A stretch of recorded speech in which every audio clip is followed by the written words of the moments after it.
Ladies and gentlemen, my name is Philip Rogers. I am the chairman of the Dunning Trust Subcommittee of the Senate Committee on Fine Arts and Public Lectures in Queen's University.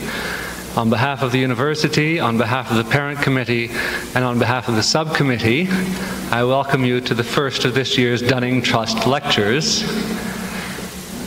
I will in just a moment ask the principal of Queen's to introduce our speaker tonight.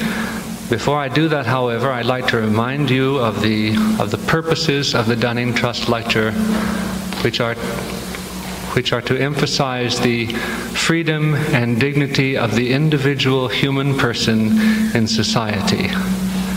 To introduce tonight's speaker, Principal and Vice Chancellor of Queen's University, Ronald Watts.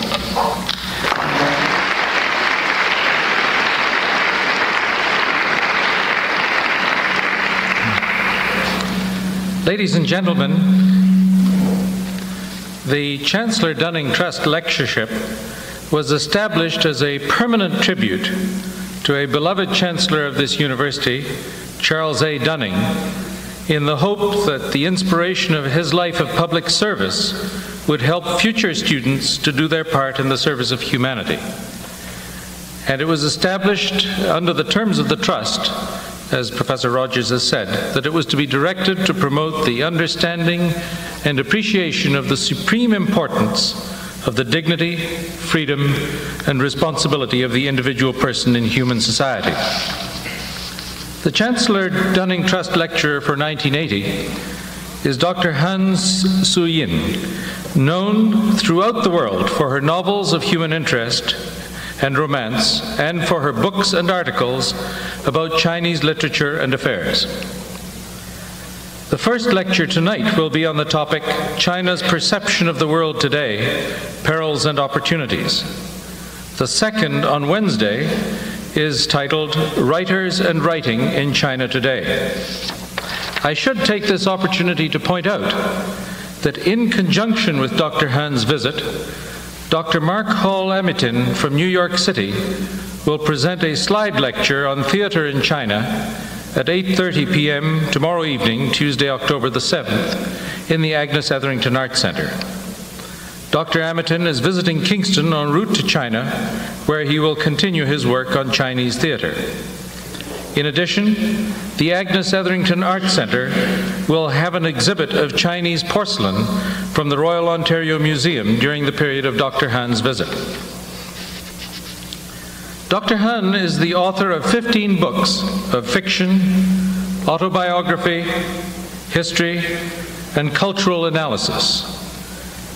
Among the titles are Destination Chungking in 1942, A Many Splendored Thing, 1952, China in the Year 2001, 1967, Morning Deluge, Mao Zedong and the Chinese Revolution, 1972, and A Journey to Tibet in 1977.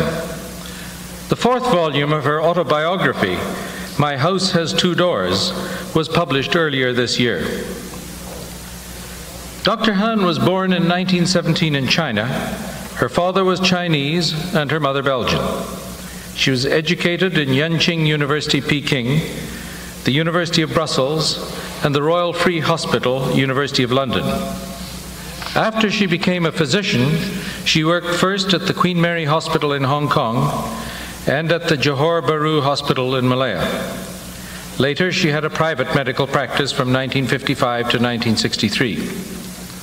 I'm very pleased, ladies and gentlemen, to take this opportunity now to invite Dr. Han to speak to you on China's perception of the world today, perils and opportunities. Dr. Han.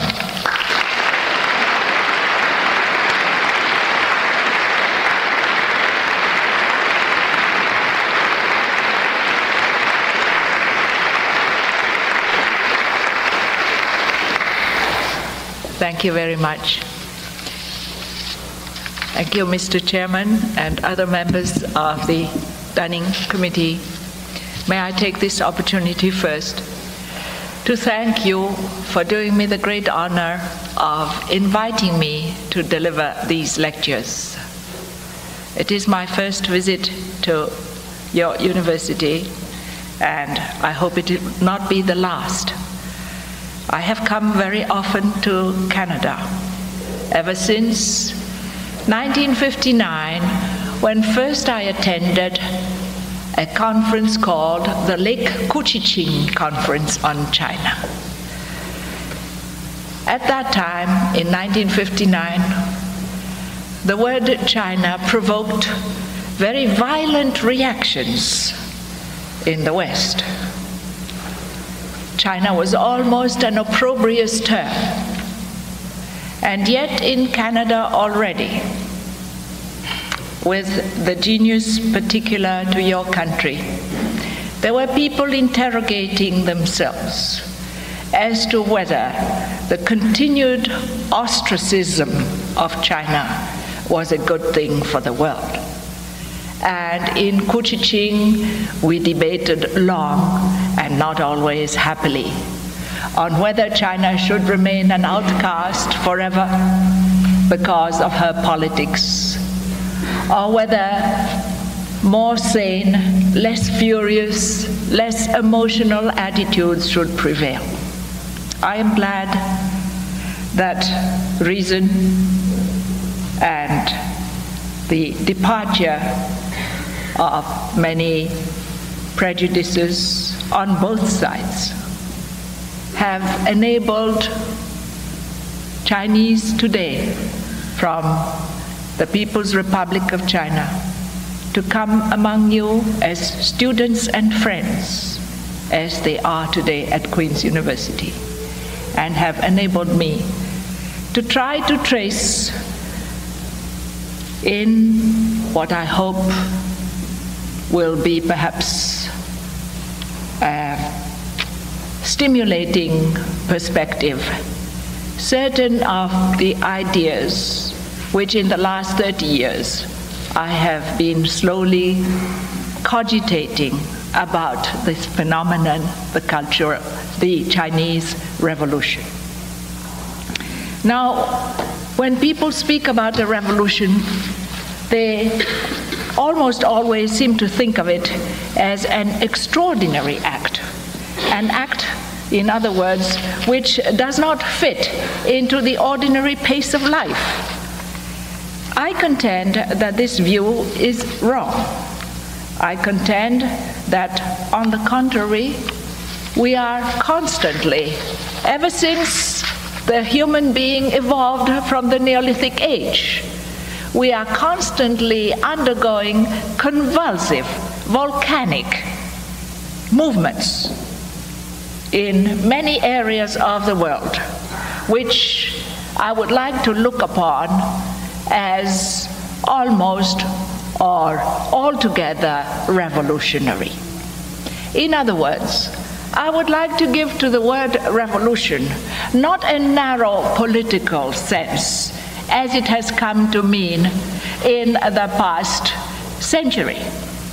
I would like to go further and to look, for instance, upon the enormous movements of religious change which animated, previous to our industrial age of today, the world of our planet, as also revolutionary, for they were truly revolutions. I would speak, for instance, of Buddhism as a revolution. Buddhism issued from the womb of Hinduism, sought to transform it and to alter it. And in doing so, Buddhism altered many cultures. It went beyond the limits of its previous native land, which was India, where it has disappeared through enormous religious wars. And it has covered many other countries, such as Southeast Asia and China. And everywhere it has altered cultures, altered ways of thoughts, and also promoted initiatives in art, in painting, in sculpture. And cannot this also be looked upon as revolutionary? let us turn to another great revolution, which was the Christian Revolution. The coming of Christ and the Christian religion has been, in the history of the world and of mankind, an enormous and liberating factor in order to ennoble the consciousness of man towards his fellow man. And this cannot be denied. And can we not look upon this also as revolutionary? In the same way, Islam created many new cultures. And so we can go on looking upon the past, the pre-industrial age, as one in which there were revolutions, but which were known as religions then. It is, to my mind, with Cromwell, a revolution in England which boasts of never having had one, but which had one, that we come to a certain parting of the ways, although, of course, Cromwell's revolution was in the name of Puritanism, which, after all, was a revolution in the state religion of that time. But it was more than that.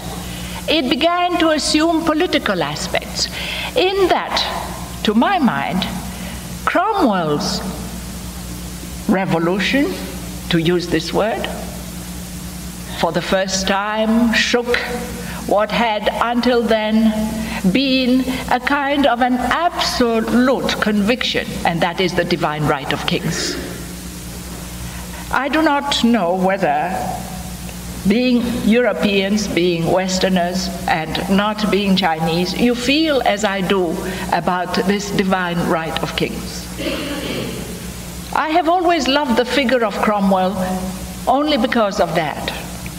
Because we in China have had this idea of the absolute right of the absolute ruler right up until now.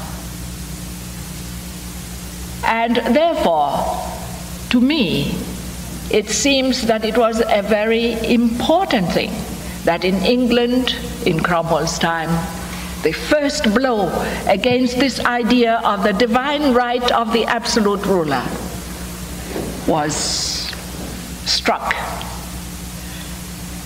I would like, therefore, to have this examined as also a revolution, and one that was not only a religious change to Puritanism, but a political one. And from that time on, revolutions began to have their modern industrial aspect, which is political.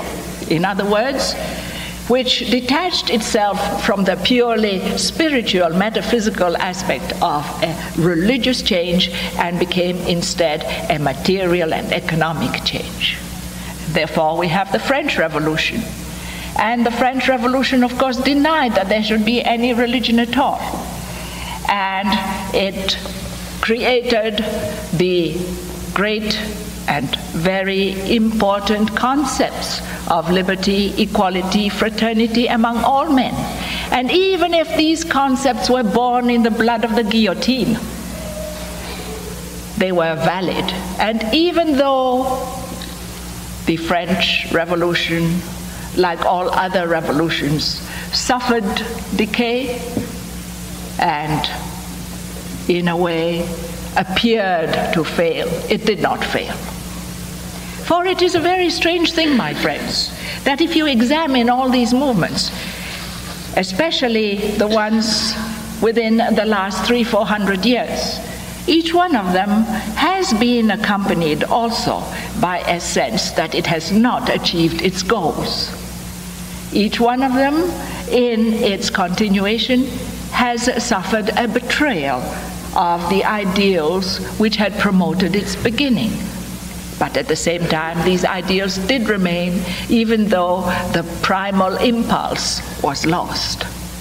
And the French Revolution sank into the imperialism of Napoleon, but it has continued to animate the world, and its three fine words of liberty, equality, fraternity still ring true.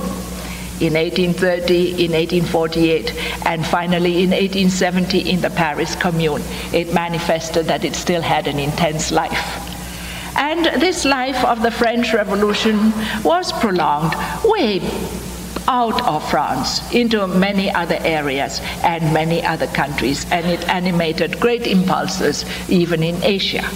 It is to be remembered that some of the leaders of the Chinese Revolution, like Zhou Enlai, were also great and fervent and dedicated students of the French Revolution and what it had done.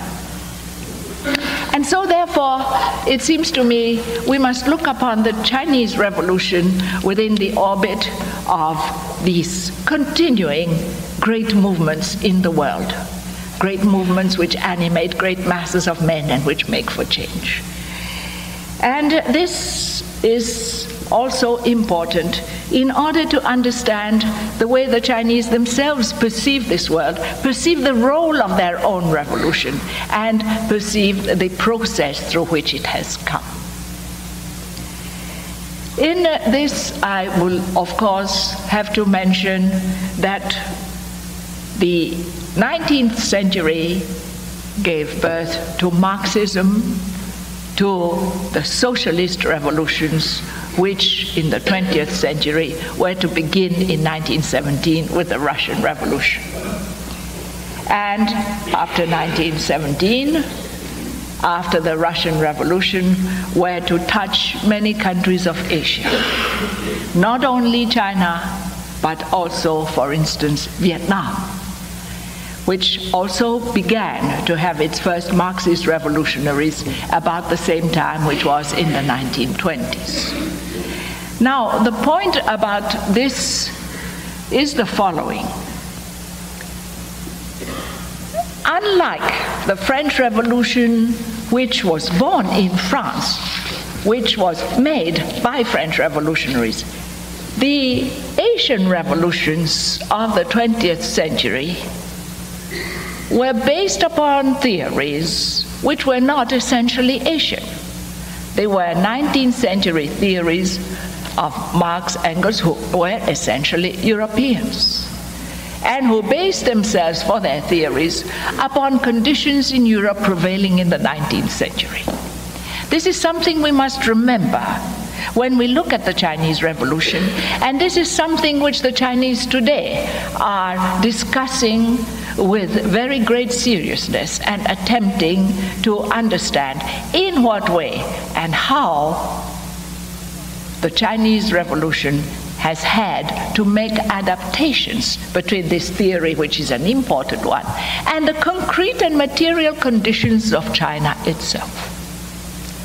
For, and this is quite obvious, Marx, Engels, and even Lenin wrote for countries which were already industrialized, which had passed the medieval stage and entered the industrial age, which were therefore capitalist to a greater degree than, of course, countries in Asia like China.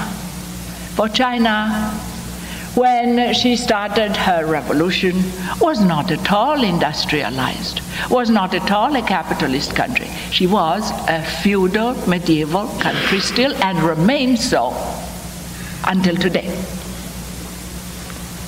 In fact, it was Mao Zedong who defined this fundamental, this basic aspect of China by saying that China was semi-feudal and semi-colonial.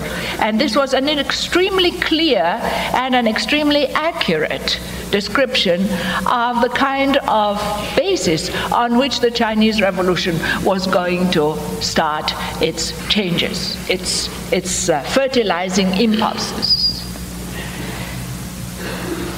But it did not correspond to theory. It did not correspond to the ideal model as drawn up by the creators of Marxism. And it is this which is of great importance in trying to understand the development of the Chinese Revolution and the present aspect of China today.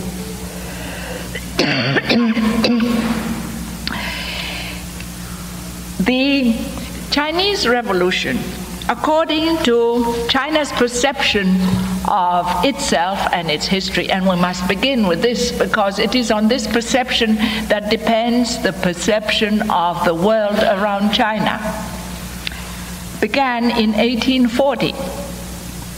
It began with the First Opium War. The First Opium War was made by Great Britain upon China in order to impose the entrance of opium into China in payment for silk and tea and other goods. At the time, the Chinese wanted silver in order to pay for these goods. But this was very onerous to the traders of the British companies, East India Company among them, and they preferred to sell opium which was grown in India and which could be exported to China quite easily in payment for other goods. The Chinese resistance to these opium wars brought about the colonial wars against China, which went on for over 60 years. It was a very miserable period. It was a period in which the colonial powers of the West, because they had the better guns and the faster ships, were able at will to win victories, to organize even little wars, in order to extract many concessions and conditions from China under the most humiliating terms.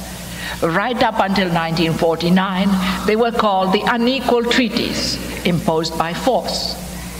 But the point of this whole exercise of 60 years of humiliation is the following.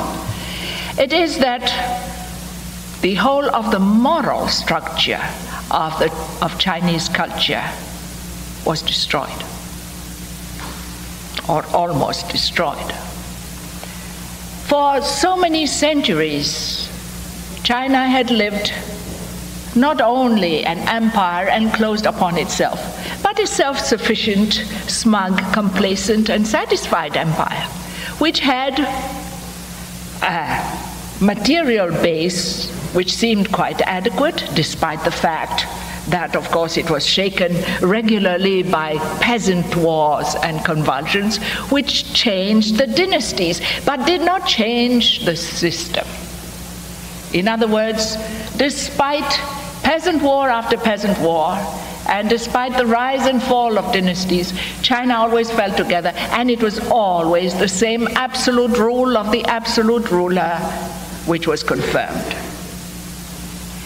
China never knew what Greece had known in those days before Christ, when the Greek city-states warred upon each other, but in these perpetual wars also created great ideas of democracy, which many, many centuries later were to pervade Europe and animate its political structures.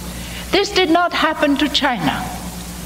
On the contrary, the idea of the absolute ruler remained and was even bolstered by all Chinese philosophies, Confucianism and the legalists. The only ones who were against it were the Taoists, and the Taoists never got anywhere except among artists because they were not an organized order. Confucianism, therefore, and the legalists bolstered this absolute ruler as the way of life, as the intermediary between heaven and the powers of heaven and the people. And this went on and was accepted right until now, and even after the Chinese Communist Revolution. A deeply anchored idea and a very feudal one. This one, therefore, was shaken. This idea was shaken during the 60 years when the colonial West preyed upon China, but not shaken enough. However, it was shaken.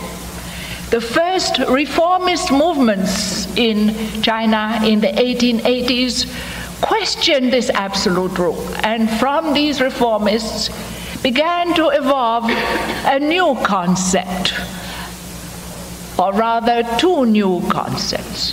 The first was that the old values of China, Confucianism among them, had crumbled and proved worthless, and therefore must be replaced by something else. And this something else they called democracy. And the second thing was science. Science and democracy were to save China, and the two were linked together. Now this is very important. It has escaped perhaps the attention of some historians, but it certainly not only was valid in the 1880s, but remains valid today in 1980, 100 years later. For it is in the name of science and democracy linked together that the four modernizations of today are being made in China. So you see, therefore, that the impact of the West upon China, although it was bad, pernicious, humiliating, and led to great suffering and great economic destruction and bankrupted China. On the other hand, it did shake the old structures enough to permit some new ideas to come in, although it would take a long, long time for these ideas to mature. In this shake-up, the first reformist movement was drowned in blood, of course. And there was more blood. When has humanity not shed blood for ideas? It always happens, unfortunately. I wish it were not so. I wish that good ideas could progress without having at the same time to provoke carnage. Unfortunately, carnage seems to be the rule. But by 1911, the empire had been shaken enough so that a very eminent Democrat, an enlightened Chinese called Dr. Suyin, a great man whose history, unfortunately, is still not well known enough nor written about enough, was able, after so many years of struggle, many, many years of struggle, to overthrow the old order and to establish the Chinese Republic. The Chinese Republic of 1911 was established, therefore, upon the premise of science and democracy. And Sun Yat-sen appealed to the West, to the countries of Europe, to let China have her place in the sun, to stop exploiting her, so that China could achieve a democracy exactly the same as Europe. The helping hand. At that time, there were some European states, or some Western states rather, who called themselves the helping hand. Unfortunately, the helping hand was not helpful at all. Because this appeal not only went unanswered, but unfortunately, the Western democracies of that time decided that between trusting Dr. Sun Yat-sen and his appeal to democracy, or trusting what they regarded as more stable, i.e. a militarist, they would choose the militarist. And therefore, the attempts of Dr. Sun Yat-sen were defeated, partly by the forces of reaction, but also these forces were bolstered by the West. And another kind of return of an emperor seemed likely. But it could not be. It could not be because already China was being launched on her forward course. And this forward course, if her history since 1900 is looked at carefully, has not brooked a return to the past. It just could not be done. But this betrayal, for it was a betrayal, of democracy in China by the democracies led to dire results. The betrayal was confirmed again in 1919, and led to an enormous movement called the May 4, 1919 movement, in which a whole generation of young Chinese who were thus caught in the hinge between the dying old and decrepit values, and the new values come through the new schooling which they were now getting, and in which many of the Western values were coming to China, Western books coming to China under translation. This generation of young people of May 1919 rose in all the streets of all the cities of China in an enormous nationwide protest. In this protest, there was also an enormous leap of consciousness for the first time.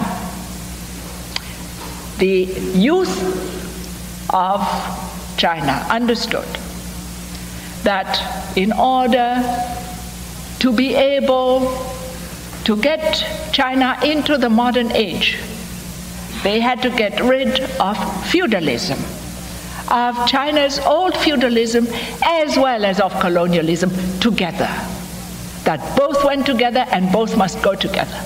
And so they went through the streets shouting, down with Confucius, down with feudalism, as well as down with colonialism and the colonial powers.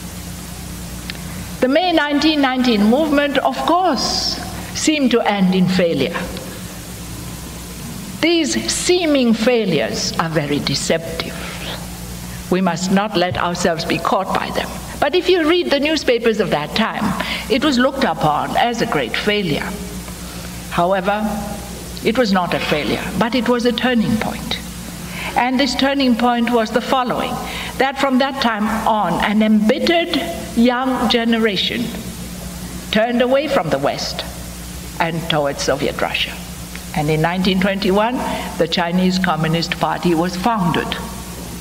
It was founded by 12 people, and the establishment of the Chinese Communist Party decided that the direction of youth in China would be therefore under the slogans and under the banners of the Marxist theories. 1921, or rather 1919 to 1949, is 30 years. 30 years of bitter struggle, including the war with Japan, which hastened the process, and in 1949, in 30 short years, the Chinese Revolution had triumphed. So, in this checkered history until now, the perception of the Chinese thinking intellectuals had passed through many stages, from a belief in democracy, Western style, to a disgust, to a belief in communism, and therefore to the triumph of the communist revolution. But was this enough? And what was going to come next? And was it really going to solve the problems of China, and how? And this is where, you see, it is extremely important to get away from the kind of assumptions that because it was a communist party leading the Chinese to what is called a liberation, that therefore per se China was communist. There was still an enormous amount of work to do.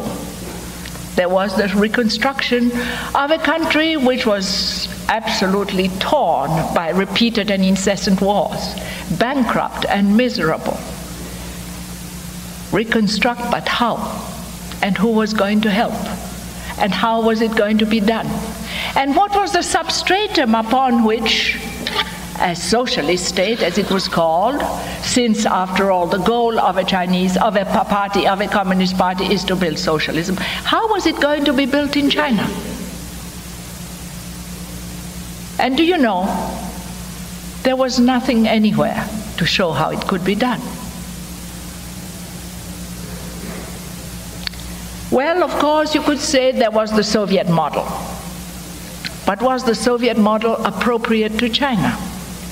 Now there, already by 1937, And again, since 1937 onwards, this great man called Mao Zedong had already made the observation that the theory and the practice of socialism must be adapted to the concrete conditions of China.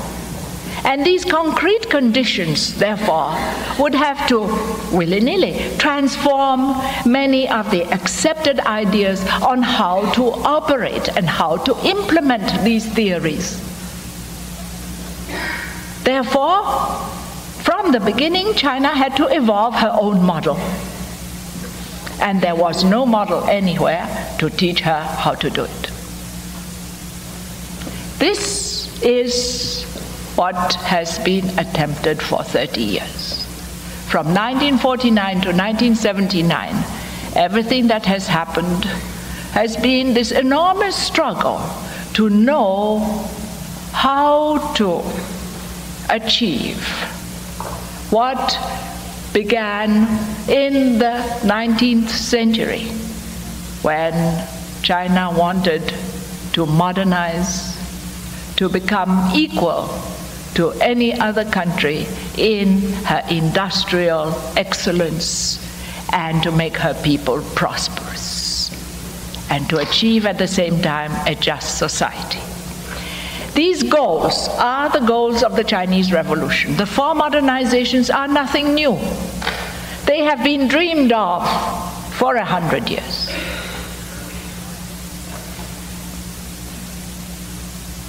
Sometimes the way that they are formulated is different, but fundamentally it remains the same thing.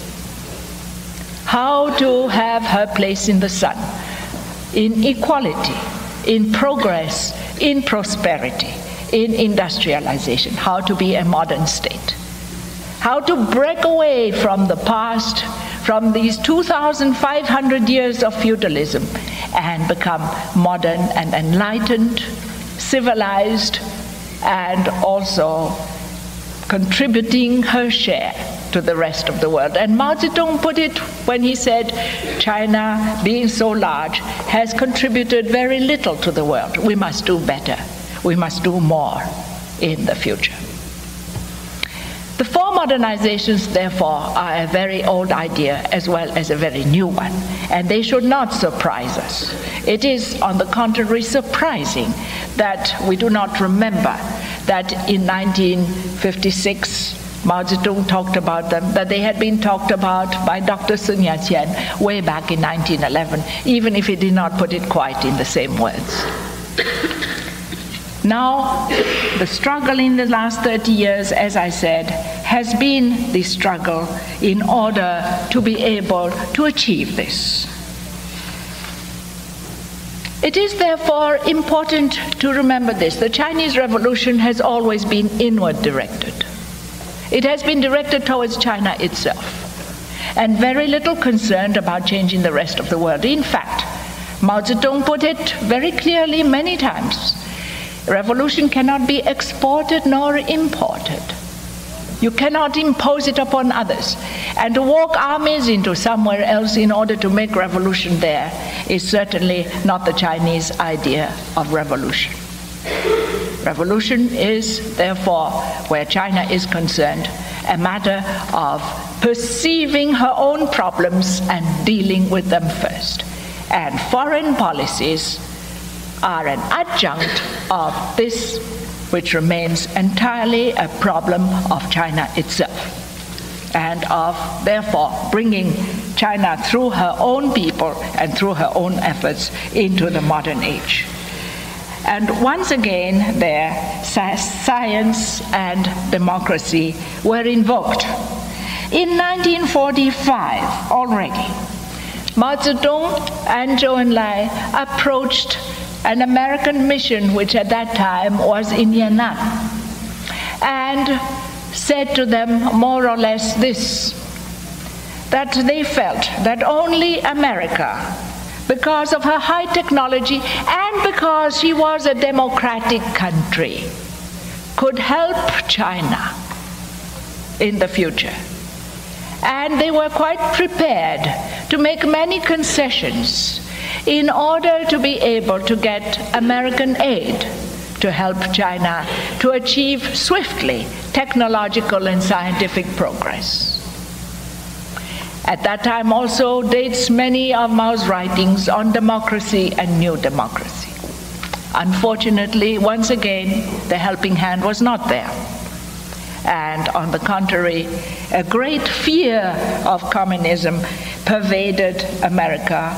There was the ill-fated McCarthyism which invaded and permeated American society for quite some years, and an ill-fated attempt was made to once again help a military dictator whom the Chinese people no longer wanted, Chiang Kai-shek. In 3 short years, he was defeated and the Chinese Revolution went on. Unfortunately, this happened. If it had not happened, had the counsels of certain State Department officials who were the sons of missionaries who had labored long in China, who knew China, had the counsels of these people been listened to, perhaps history would be entirely different.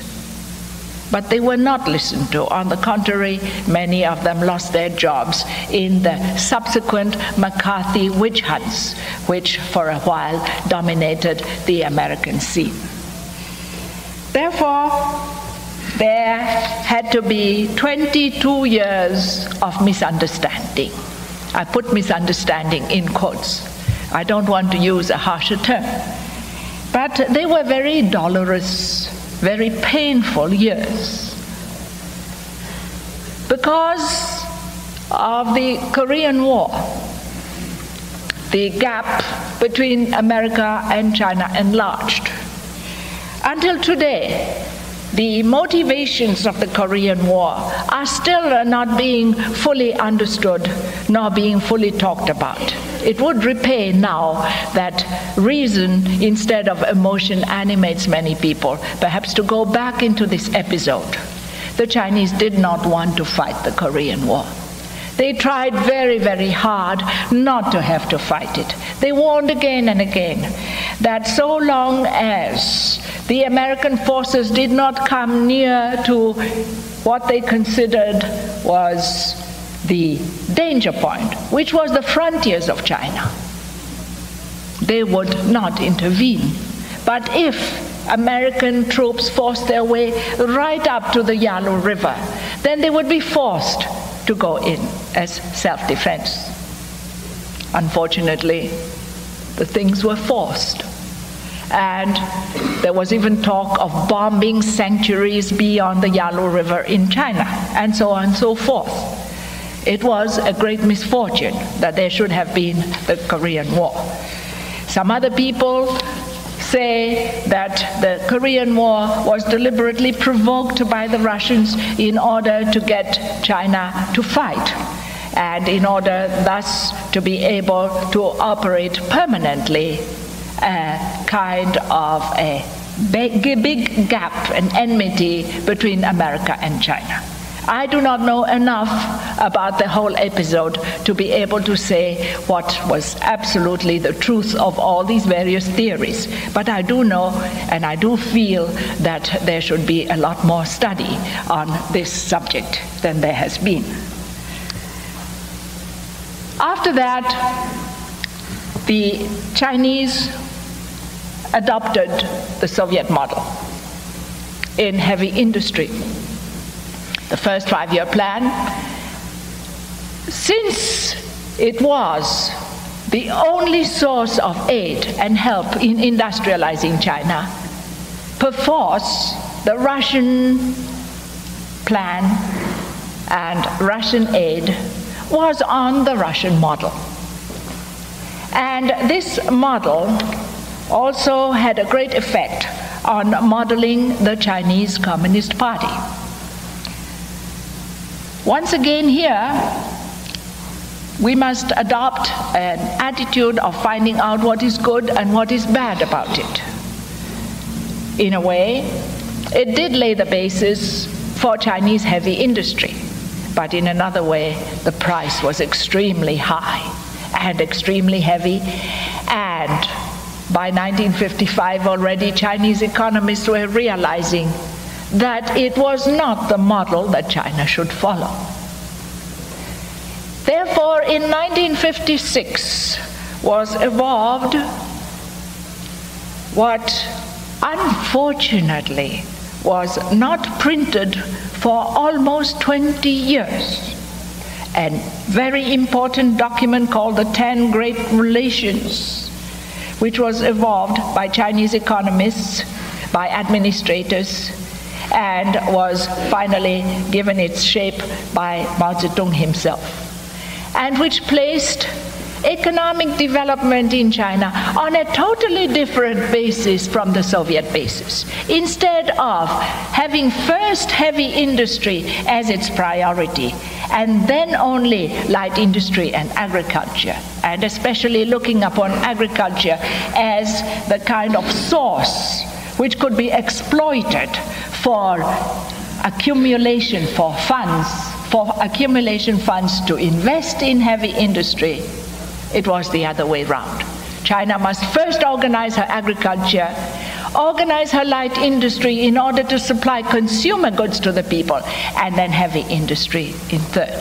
That was 1956. And now today, in 1980, this is what is being absolutely promoted. Why? Because this is more adapted to Chinese conditions than the other way round. But unfortunately, although it was so, at least on paper, it could not be achieved actually in the doing. And other experiments were made.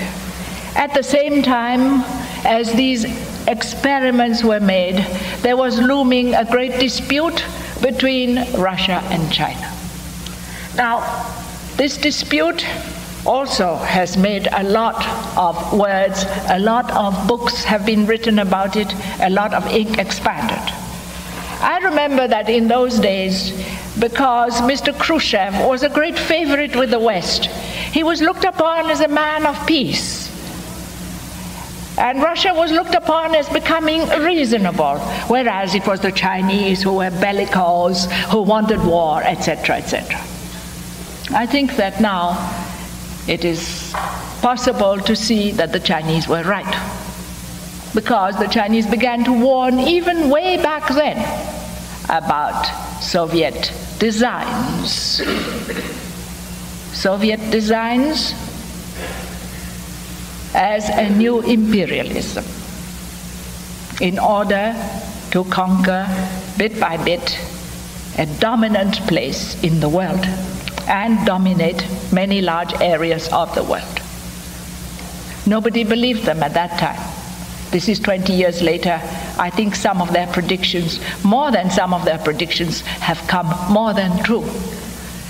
But I remember in those years how very, very little the perceptions of China were given any credit by anybody in the world. On the contrary, it was China who was accused of being excessively bellicose. Whereas, on the contrary, it was China who all the time wanted to avoid war and to have peace in which she could construct herself and her own economy. However, the rift between Russia and China, and the perception that this rift was coming, and the perception that there would be pressures upon China, and pressures were exercised, led to other experiments in China to go it alone. And one of them was the leap forward. I think that the leap forward is being severely criticized now.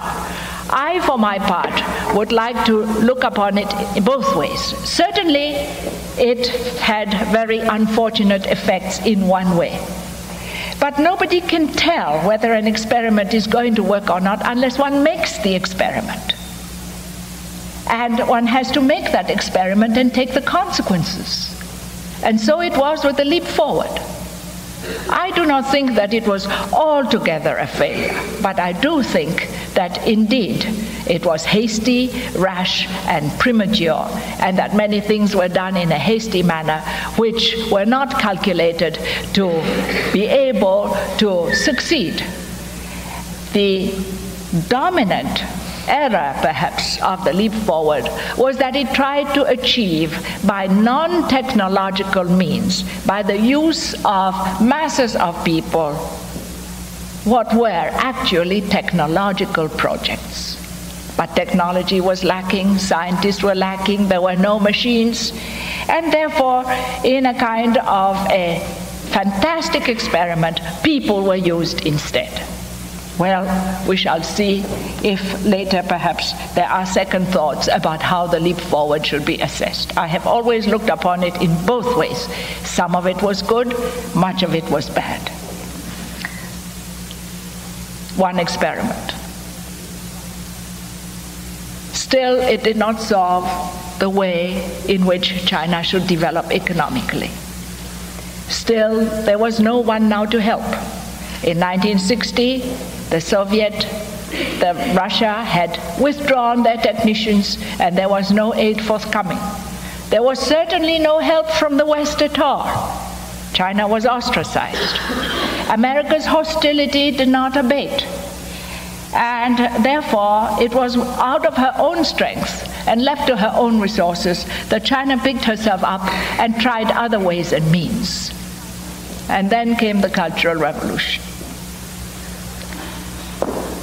I think that it's going to take an awful long time to really make a historical assessment of what the Cultural Revolution tried to do.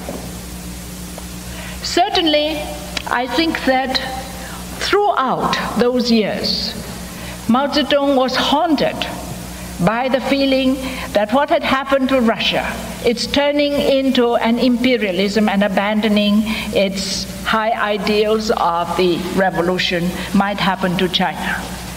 And that he saw in the growing Chinese bureaucracy, and it was growing, in its growing rigidity and inflexibility, and it certainly was that. He saw a great danger. He attempted to break it. But there we were faced by things which had been forgotten perhaps in the heat of all the political struggles which went on in China.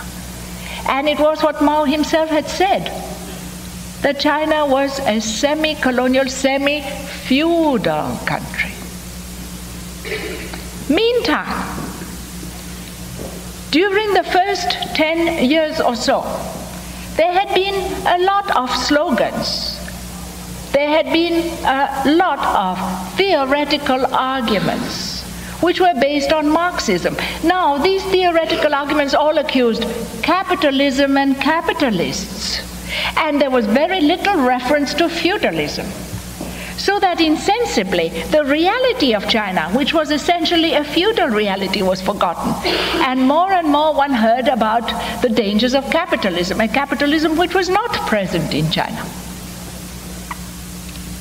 I kept on saying, I remember it very well, I kept on saying, but our intelligentsia is a feudal intelligentsia. It's not a capitalist intelligentsia. There isn't all that much capitalism in China to fight about.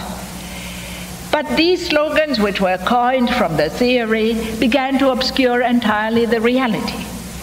And I think there were any number of words like revisionism and so on which were being used at that time, which appeared to be very clearly references to the Soviet Union, and somehow or other the whole idea was that the same thing might happen to China. Now, what was happening to China wasn't that at all. What was happening to China was that the past, the feudal past, was returning. There is something fantastic and horrible about the past. We all carry it within us. It is with us all the time. Modern man of the 20th century is also Paleolithic man.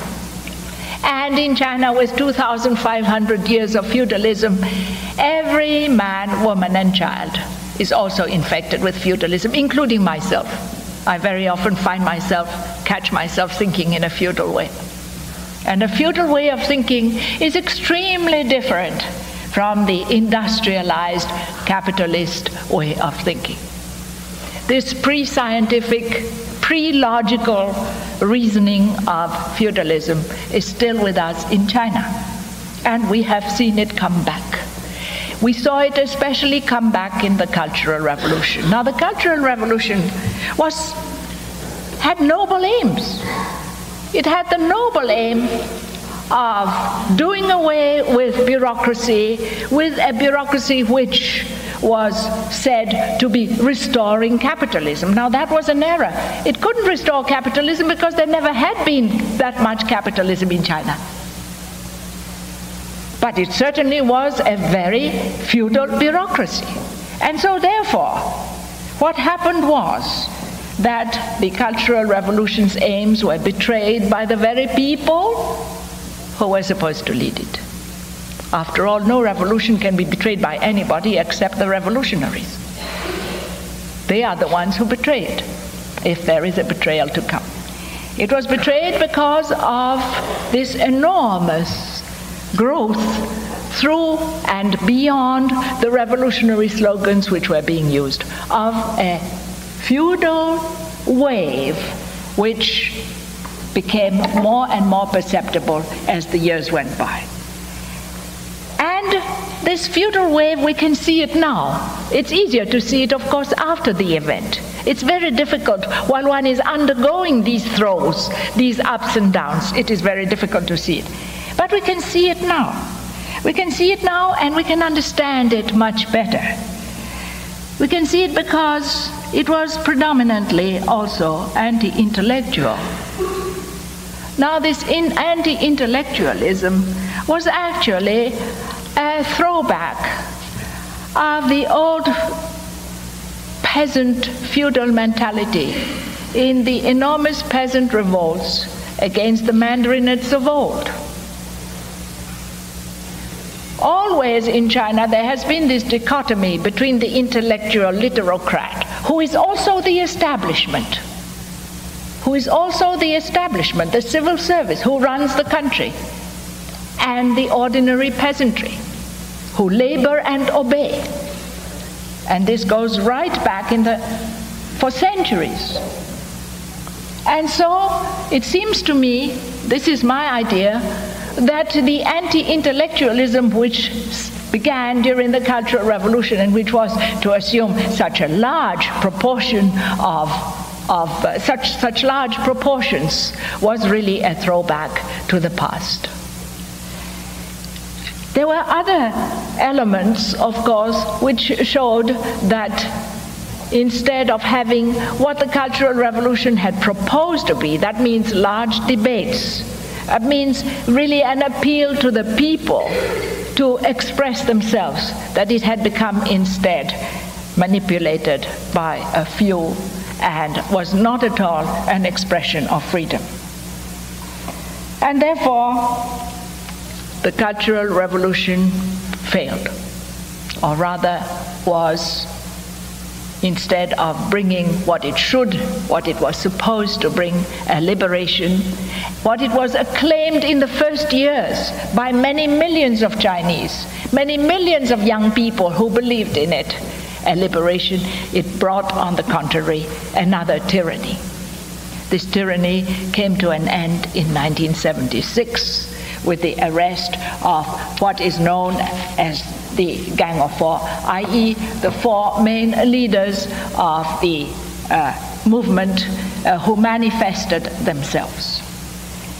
However, it must be remembered that this whole episode of 10 years is not an even one. That at no time was it possible to say that the power, the absolute power to run the country rested in one hand or another.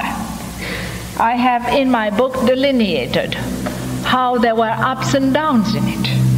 How, for instance, in 1971, with the fall of Lim Biao, there was a return of Premier Zhou Enlai a return of reason, a return, for instance, of the examinations, a reopening of the universities, and then once again, when Premier Zhou Enlai became ill with cancer, then it was the other way round, and the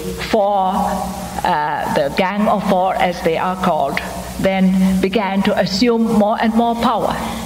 And then with Deng Xiaoping being called back by Mao Zedong, then again there was another attempt to reverse the situation until Deng Xiaoping in 1976 and the death of Zhou Enlai seemed to put power in the hands of the Gang of Four. These episodes, these ups and downs, have to be studied very clearly, for the whole thing is extremely protean and extremely complicated, and it is not possible otherwise to understand it. But the result is that in the end, a great instability in people's minds was produced. I'll give you a few examples. For instance, among the peasantry. In the communes up to 1966, there had been private plots. When the Cultural Revolution started, the private plots were confiscated. 66, 67. In 68, they were returned. Then again in 1973, they were confiscated. Then they were returned. In 1974, 75, they were confirmed. Then they were again confiscated. If during the space of 10 years, you have changed your agricultural policies 4 times, you can't expect the peasantry to believe you anymore. If your educational policies in 3 years have changed with ups and downs, with no exams, and then exams again, and then again no exams, you cannot expect the teachers and the professors in universities to teach with clear minds. Nor can you expect the young to know whether they are supposed to study or not. And this kind of up and down struggle, as I say, went on for 10 years. The bureaucracy, which was supposed to be done away with by the Cultural Revolution, was on the contrary increased. Because not only were the old veterans who were retired and suspended, not only have they come back, or did they come back, but also many young and incompetent people were promoted during the Cultural Revolution and became bureaucrats. And so therefore, none of the problems, the economic problems and social problems, none of the contradictions of China were really settled during that 10-year period. On the contrary, they were increased. There were many other problems which were increased or made more alarming. For instance, the problem of population. Family planning had begun in China in the 1960s. Not well, but something was being done. During the Cultural Revolution, the medical teams were dismantled for one reason or another, and therefore family planning did not take place for 2-3 years. Then they were put back again when Premier Zhou Enlai returned to power in 1971-72. And then once again there was a hiatus. So up and down during all that period. It is really quite extraordinary, however, that in spite of all this, it was precisely in 1972, in the middle of the Cultural Revolution, that foreign policy in the West, or rather in America, changed, and that President Nixon arrived in Peking. But of this we shall talk a little later. Now, with these contradictions in the Cultural Revolution, in every segment, and with the result, which was the destruction of discipline in the party, the destruction of the government establishment, authority, and lines of command, and the destruction of morale in the party, and a sense of great instability, With all this, how is China going to cope? Well, the last 4 years have been coping. In a way, if you ask Chinese intellectuals today about it, they will say the Cultural Revolution has done a very good thing too. The only good thing perhaps it has done, according to them. I don't think we can be so categorical as to say there's only one good thing or only one bad thing. But anyway, what they recognize as a very good thing produced from the Cultural Revolution is the identification of the enemy within. Feudalism. In other words, and to quote my friend Suyin, Vice Minister of Culture, we can now no longer accuse the West or the Kuomintang or colonialism for what we have done. We have to take full responsibility for it ourselves. This is quite an extraordinary and enlightened way of looking at the whole process. It means a maturity. And if you go to China today and you talk heart to heart with Chinese, this is the first thing they will tell you.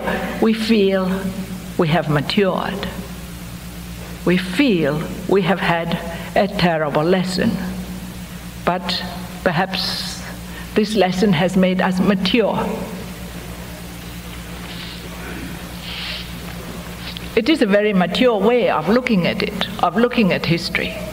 I must say, one would seldom find a nation, a people, that would be quite capable of looking upon itself with this great clarity of vision. And out of this clarity, therefore, comes the new effort, the new experiment, the experiment of the last 4 years of building China. For China is today at another crossroads in her history, and with new perceptions. And the first thing is, in this extraordinary and blinding light turned upon themselves and their own soul, what is socialism? What is socialism? How do you build socialism? Look at socialism. Look at what's happened to the Soviet Union. Look at what's happened in Vietnam. Well, look at Vietnam. I am sure that many people among you have, like me, been against the war of America in Vietnam. I remember going to the United States at that time to tell my American friends how very wrong it was to make this war on Vietnam. And I don't regret having done it. In 1975, Vietnam won this war. And by 1976 already, they were starting to Vietnamize the national minorities along the Chinese border, and by 1977 they were shooting. How can changes like this occur so fast? Must we not ask why? By 1978, they were throwing people to the sharks. So we must ask ourselves, but what is socialism? And what's happened? And this is, the Chinese are asking themselves. And look at Russia, the mother of socialism, the great model. Look, a new imperialism walking steadfastly in the same policies as Peter the Great to reach the warm water oceans, and walking with great steadfastness, great cunning, and great ruthlessness, taking up, aggrandizing its empire, taking up one country after another. Is this socialism? So therefore, Chinese perception of the structure itself of socialism is questioning and querying and asking itself, now how shall we build socialism?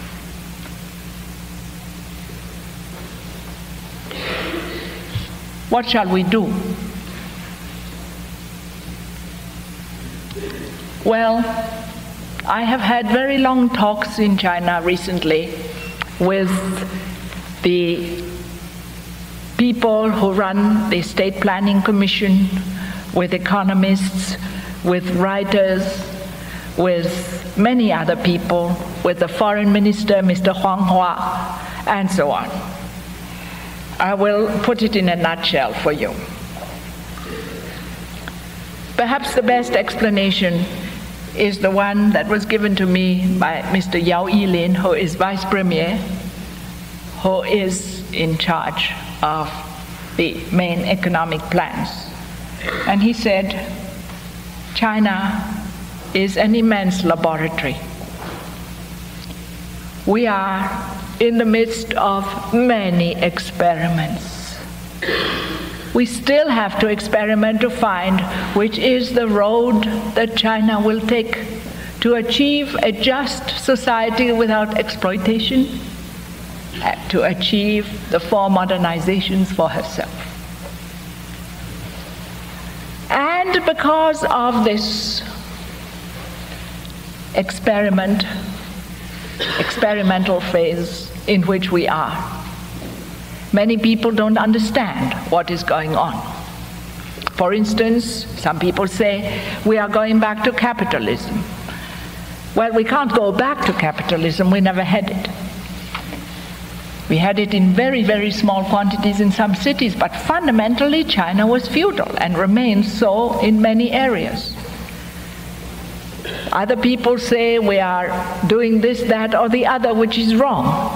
But upon what kind of standards do they base their assumptions that we are wrong?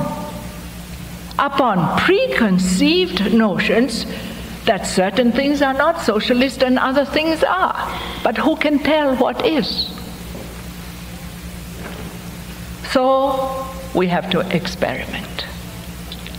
Second thing that he said was, we have to be able to, at the same time, have public ownership without exploitation, and a vast amount of individual enterprise and initiative, and we have to combine the two. And if you read what Mao Zedong wrote in 1956 in the 10 Great Relationships, that document to which I referred earlier in my speech, you will see that this is mentioned. That full place must be given to the individual as well as to the collective. And so far, said he, we have in this 30 years done too much equalitarianism and too much everybody eating out of the same pot, and left not enough to individual initiative. Now we have to combine both.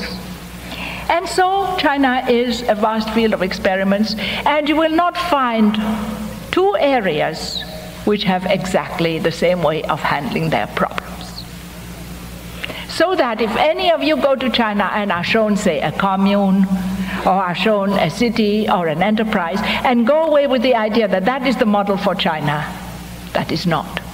No two enterprises in China have the same form of taxation today. No two provinces are the same. A vast field of experiments. Let us take agriculture, for instance. A survey has been made of agriculture in China, and with new perceptions of what agriculture should be. Now, for years, everybody has been talking in China of agricultural mechanization. But what does agricultural mechanization mean? If you introduce a tractor in Sichuan province where we have 100 million people and we have 120 people per square kilometer, you throw hundreds of people into unemployment by introducing one tractor. In other areas, there is only one person per square kilometer. Of course, you must have tractors there. So therefore, mechanization must also be diversified according to where you are, what kind of terrain you are in, and what you grow. Secondly, the communes. Some communes are working very well. So in some communes, the revenue per head is quite high, and therefore the collective spirit is good and people will work. But in others, it is not so. Then what do? Well, you have to evolve another system. In certain areas, there are communes, but they are in name only because the areas are so wide and the houses are so far from each other that never was it possible really to achieve collective enterprise there. So what do you do there? And so on and so forth. The whole area and every problem has to be rethought in terms of concrete and practical conditions in every area. Take the planting of wheat and rice. There has been great emphasis in the past on China being self-sufficient in cereal. And for a while, it certainly seemed a good practice and a good policy, especially during those years when China felt that she was being threatened by war from abroad. And it looked as if the only way was to be self-sufficient in food in every area, food meaning cereal. But now, there have come other ways of looking at the problem. Mr. Yao Yilin, the Vice Premier I am talking about, said to me, on 7% of the world's arable land, we are feeding 1/4 of the world's population.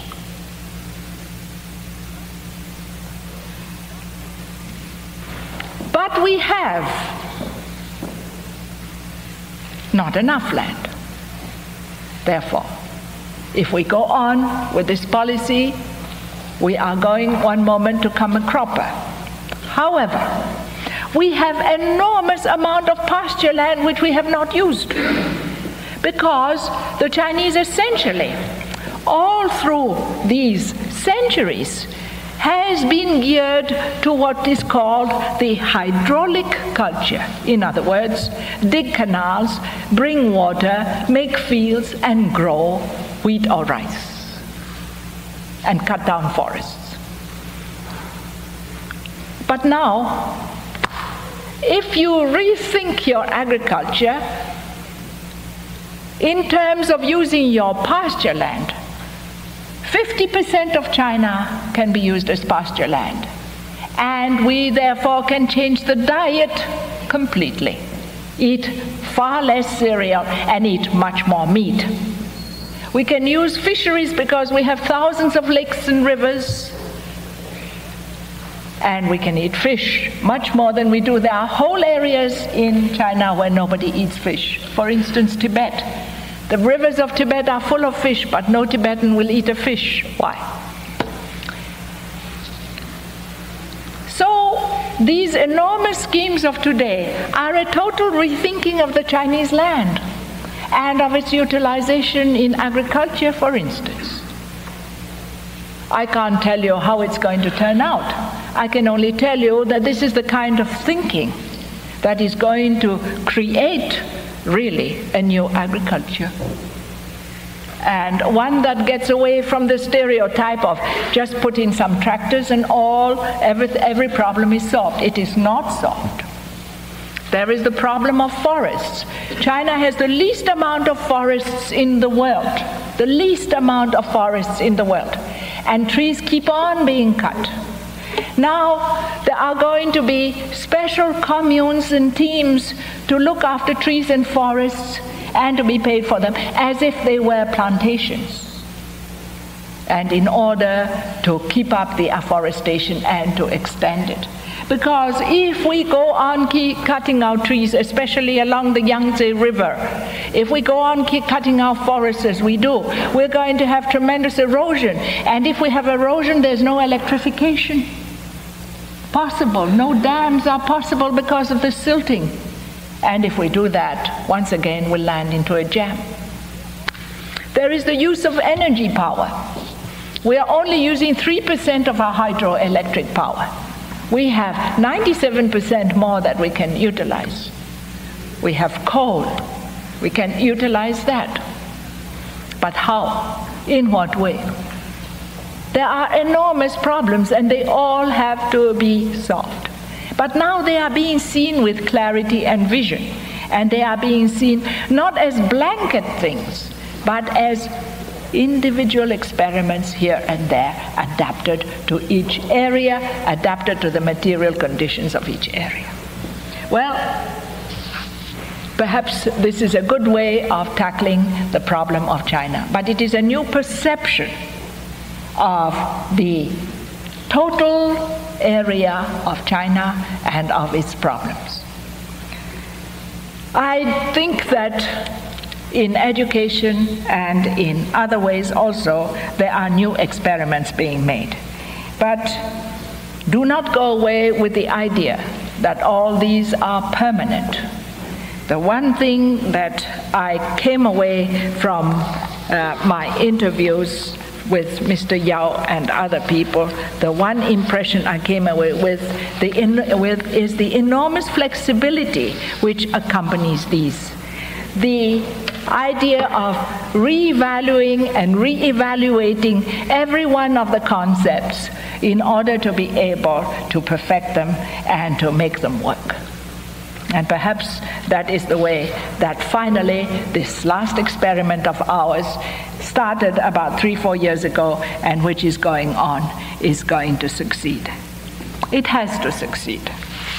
It has to succeed in one way or another, because it is really necessary to solve these problems before demography runs away with it.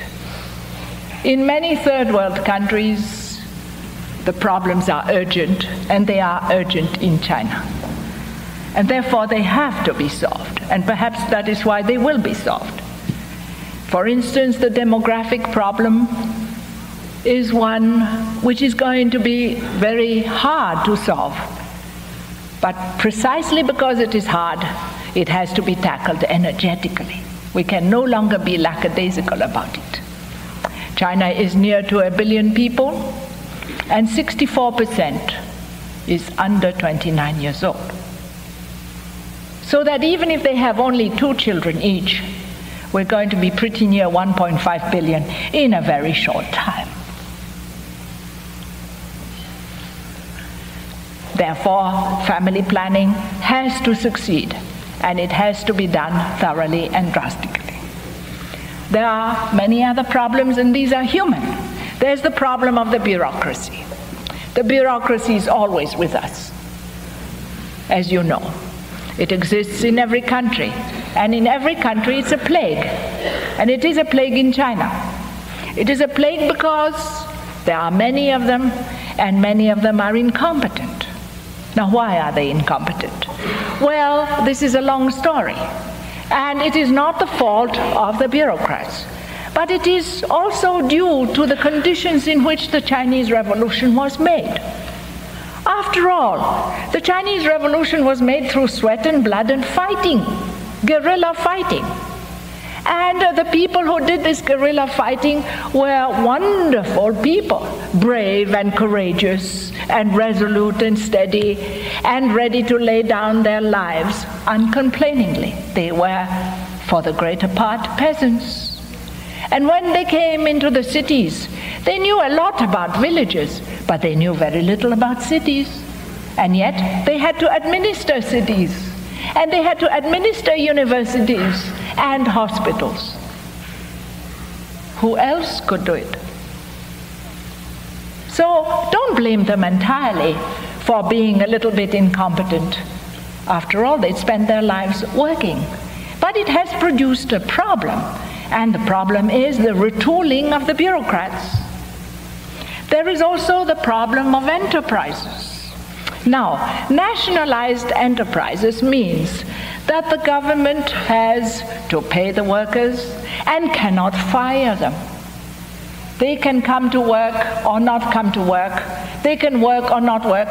They cannot be fired. And they have to be paid whether they work or not. This doesn't make for efficiency in enterprise. To our costs, we have found that out. So now every enterprise of the 400,000 enterprises in China will be on its own, will have to be responsible for its own profit and loss, will be taxed so that the state will not lose, but will also have to manage itself, to streamline its managing, to be able to sell its own goods that it produces to the trade outlets, and therefore these goods will have to be of good quality, because nobody now will take goods of inferior quality. Previously, it didn't matter what quality the goods were, because somehow or other they were just fulfilling their quotas, and then the whole thing was out of their hands. But now it is not so. If the goods are of less quality, they will be thrown back at them. Competition between enterprises will now be encouraged. And the better ones will get to the top, and the others will fail and will be closed down. And new managerial schools and new leadership in the enterprises will be there. But the most important thing is this, that there will be a total dissociation between the previous bureaucratic administration of these enterprises and the economic structure of the enterprises. In other words, no longer will there be interference by so-called administrators who would just be there so-called administering, but really eating up the profits of the enterprise. This is going to cut down bureaucracy a lot. Other things which are being done. Previously in China, nobody could be retired. If a minister was a minister, he was a minister until he was gaga and well beyond, until he was really driven out, not in his big car, but driven to his funeral. But he remained a minister until the end. It is no longer so now. What we have seen this year is an example by the voluntary withdrawal of some leaders who were over age, and this is going to be the model now. Everywhere there is going to be the retirement of older people, of older bureaucrats, and of incompetent ones, in order to make way for younger people, and also in order to make way for more competent people. In order to be able to work this, nobody's term of office will be more than 5 years. This is another innovation which is not known elsewhere, and it will be done in China. All these innovations, all these new things have come in a very short time, within the last 2 years. And so you see how much the new conceptions and the new perceptions of the problems in China today has done. Now let us turn to the conceptions and perceptions of the world around China. We could not understand it, we could not talk about it if we had not, as I have done, tried to analyze how the Chinese look at their own process of revolution inside. For the one cannot be analyzed without the other. Both hang together. In this view of the outside world, has China changed? Well, not very much. On the contrary, it is quite remarkable how consistent and constant foreign policy has been in China, despite the changes internally. I can say, and I think that I would not be contradicted as I would have been a few years ago by saying so, that China's conception of the world outside is to ensure, at least as far as her influence can go, peace and the peaceful coexistence which she considers necessary for her own progress. This is because, as I said before, I think the Chinese Revolution is regarded by the Chinese as an internal matter. Revolution cannot be imported nor exported. This has been quite misunderstood in the past, but it is now very clear today. This conduct towards the United States and the West, which seems to bewilder many people in the West, should not bewilder them. After all, it was not China who closed the doors on the West. It was the West which closed doors on China. And during all these years, and I personally can be a witness to it, it was part of Premier Zhou Enlai's policies to try as much as possible to keep links to the West. If you read my books, you will realize that this has been a constant factor in the policies of China. And therefore, what happens today is again not new. It is the achievement of a great deal of striving for many years. The Vietnam War and the Korean War were both unfortunate episodes, both of which perhaps retarded this process. But in the end, it could not be retarded forever, and as I say, it was in 1972 that President Nixon came to China, and that a very long rift of 22 years was partially normalized. Now, these moves do not mean an abandonment, therefore, of Chinese views or of the Chinese Revolution. They are the logical accomplishment of what Chairman Mao Zedong was talking about in 1945. We need technology. We need, from the West, this helping hand which has proved on many occasions not quite available. Will it be available now? We think it will. Not perhaps entirely, not without a price, of course, but it has to be. It has to be because in the world things have greatly changed, and the West is also at a crisis point and knows it. The West today recognizes that peace and prosperity in China is a valuable asset for maintaining peace in the world. An unstable China is a threat. It is a threat because it means a weak China, and a weak China is a prey to great appetites, and therefore a factor of instability in the world. As Vice President Mondale said, stability in China we regard as essential to our own security. And I think that this is perfectly correct. Not only stability, but also progress in China does ensure at least wide areas of peace and the possibility for anyone who wants to disturb this peace to have to think twice.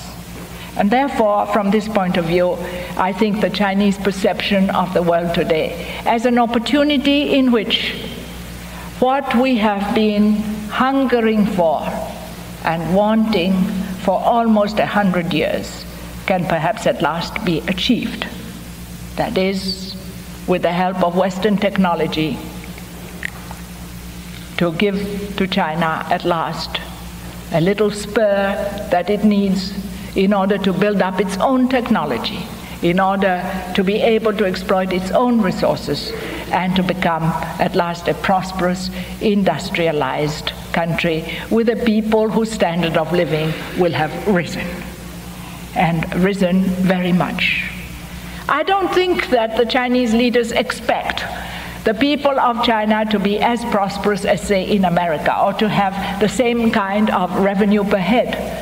But certainly they do expect that within a livable period of 20 years there will be a great improvement in the living standard, as well as probably a decrease in the population.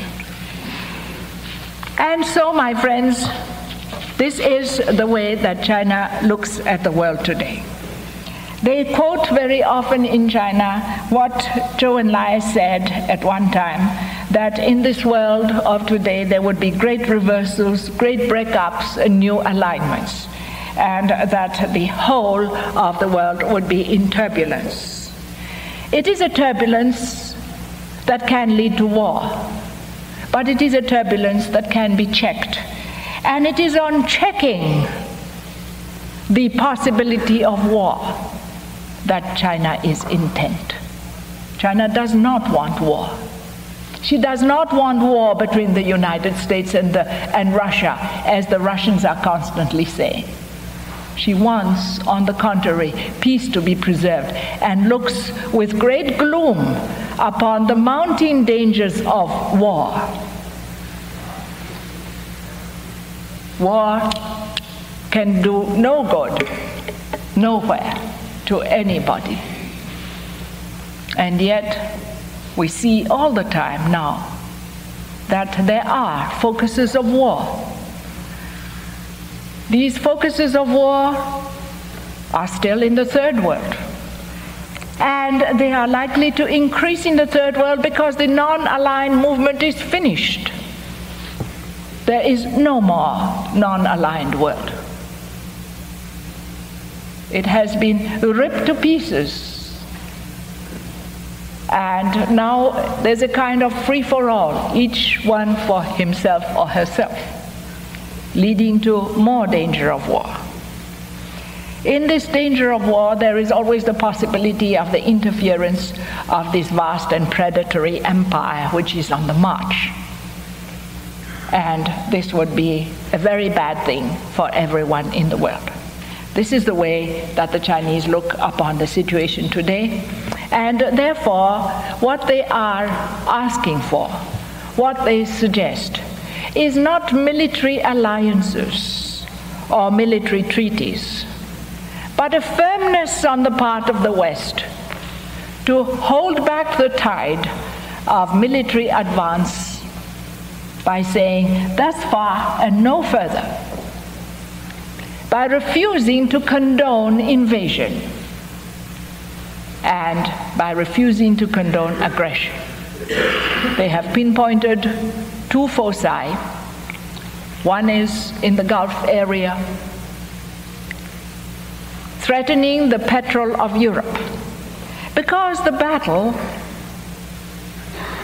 which is being waged at this moment in the Middle East is a battle for Europe. Not against Europe, but to take Europe without having to fight Europe. Europe, after all, is a tremendous source of technological know-how. It has one extraordinary asset, which is brain power, knowledge, know-how. And just like in the Second World War, there was a race for the nuclear physicists of Germany between the US and the USSR. Today, in the plans of Russia, there is a race to dominate Europe, if possible, without shooting any European. This can be done, and it will be tried.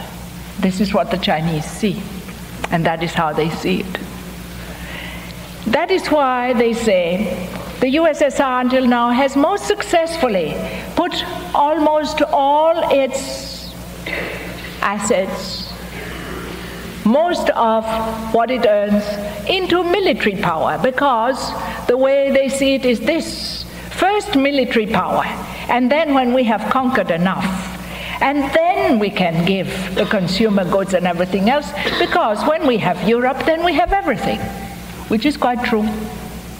On the other hand, in Southeast Asia also, there is another legion working for the USSR, and that is Vietnam, creating for itself a new empire in Southeast Asia, which will not stop with Cambodia and Laos, but which may go on to Thailand and even to Burma, threatening thus Southeast Asia, and again, indirectly threatening Europe. And in Africa, there is the same drama being repeated. So this is how the Chinese see the world today, and that is why they appeal for a firm stand against this kind of predatoriness. Now, my dear friends, I think that I have given you some idea of how the Chinese see their revolution today, see their own feudalism and their own bureaucracy with its feudal ideas as the greatest obstacle to their modernization, and see the rest of the world, a world in which they hope peace will prevail. But peace can only prevail if one is firm enough to fight for it, if necessary, or at least to be prepared to fight for it, because otherwise it will not be possible to hold the peace. And this is not an appeal to war, but on the contrary, an appeal against war. I thank you very much for listening to me, and next time I hope I will elaborate more on the feudal mind, especially as exemplified in the writing and the writers of China today. Not that they have feudal minds, but that they are fighting against the feudal mind. Thank you very much.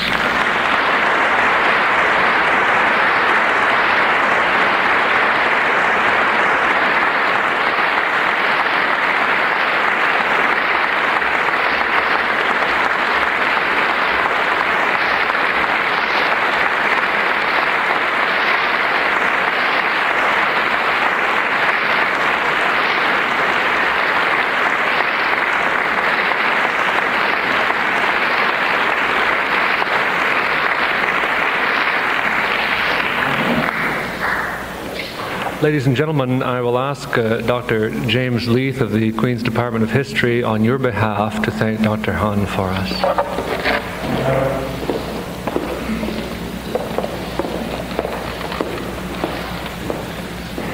It's a pleasure on your behalf to thank Dr. Han for her speech tonight. It's particularly enjoyable for a number of reasons to listen to her this evening. For one thing, it's always enjoyable to meet the personality behind books with which one is familiar. For nearly 40 years now, Dr. Han has been pouring forth fiction, autobiography, history, cultural analysis, and so on, and it is delightful now to see the personality behind those books and to get to know her somewhat better. It's also enjoyable, especially for an historian like myself, to listen to someone who can sweep across modern history with such ease and charm, putting the Chinese Revolution into the context of the whole of modern history. It's also, I hope, going to be a visit with some lasting effect. If I may indulge in a bit of criticism of our own university here, if you flip through our calendar, you will see that most of our offerings are still very Euro-centered. And apart from a sprinkling of courses in politics and in religion and a little bit in history, most of our courses in literature and art and music and philosophy are still very centered on our own Western traditions. I hope that Dr. Han's visit will spur us to escape our myopia and to give greater attention in the future to courses on Asia and on China, which represents a quarter of mankind. So I hope that this visit will augur better for the future and will inspire us to look at the very important developments more closely. And certainly Dr. Han, whose personality embodies the East and the West, and whose house has two doors, is a particularly apt person to inspire us to this effort. I would like then to thank Dr. Han, and we will all be looking forward to her analysis of the writer in modern China in her next lecture on Wednesday evening. Thank you very much indeed.